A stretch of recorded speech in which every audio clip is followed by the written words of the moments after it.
Dear students, আজি আমি translation কৰিবলৈ কি জনা দৰকাৰ সেই বিষয়ে শিকিম। ট্ৰেন্সলেশ্যন কৰিবলৈ হ'লে তিনিটা বস্তু জনা দৰকাৰ: মিনিং, সেন্টেন্স প্যাটাৰ্ন আৰু টেন্স। ফৰ এক্সাম্পল, মই ভাত খাইছিলোঁ। সেন্টেন্সটো ট্ৰেন্সলেট কৰিবলৈ হ'লে প্ৰথমে ইয়াত থকা শব্দকেইটাৰ ইংৰাজী মিনিং জানিব লাগিব। যেনে মই শব্দটোৰ ইংৰাজী আই, ভাত শব্দটোৰ ইংৰাজী ৰাইচ আৰু খোৱা শব্দটোৰ ইংৰাজী ইট। কিন্তু অকল ইংৰাজী মিনিং জানিলেই নহ'ব, সেন্টেন্সটোৰ প্যাটাৰ্ন সম্পৰ্কেও জ্ঞান থাকিব লাগিব। সেন্টেন্স প্যাটাৰ্ন সম্পৰ্কে জ্ঞান নাথাকি আমি ডাইৰেক্ট যদি মই ভাত খাইছিলোঁ ইংৰাজীত লিখোঁ, তেনেহ'লে হ'ব আই ৰাইচ ইট, যিটো হ'ব সম্পূৰ্ণৰূপে ভুল।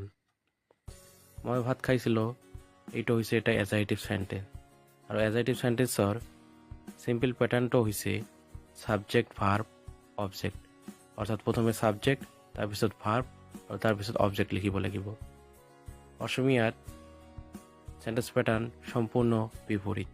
অসমীয়াত প্ৰথমে সাবজেক্ট, তাৰপিছত অবজেক্ট আৰু তাৰপিছত ভাৰ্ব বহিব পাৰে।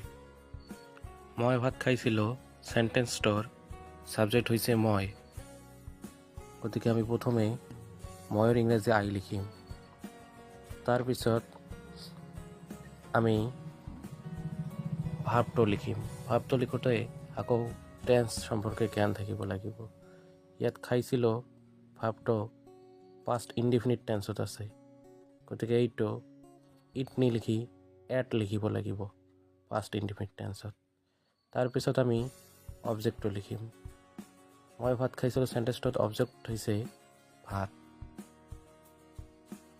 আৰু ভাতৰ ইংৰাজী হৈছে ৰাইচ। গতিকে মই ভাত খাইছিলোঁ সেন্টেন্সটোৰ এতিয়া ইংৰাজী অনুবাদ হ'ল আই এট ৰাইচ, যিটো সম্পূৰ্ণৰূপে শুদ্ধ। এইদৰে অসমীয়াৰ পৰা ইংৰাজীত ট্ৰেন্সলেট কৰিব লাগে। ধন্যবাদ।